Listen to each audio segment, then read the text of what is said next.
যখন কোনো ব্যক্তি দুইজনের মধ্যে মীমাংসা করার জন্যে বের হয়, ফিরে আসা পর্যন্ত তার জন্যে ফিরিস্তারা দোয়া করতে থাকে আর তাকে কদর রাতের সমান প্রতিদান দেওয়া হবে।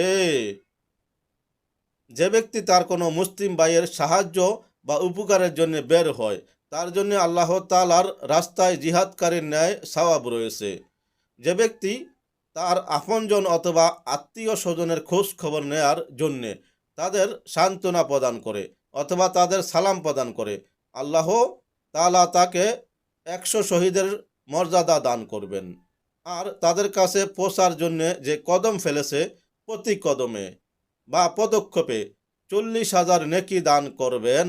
প্রতি পদক্ষেপে 4 কোটি গুনাহ ক্ষমা করে দিবেন এবং 4 কোটি মর্যাদা বৃদ্ধি করে দিবেন এবং যেন 1 লক্ষ বছর ইবাদত করেছে। হাদিস কানজুল উম্মাল।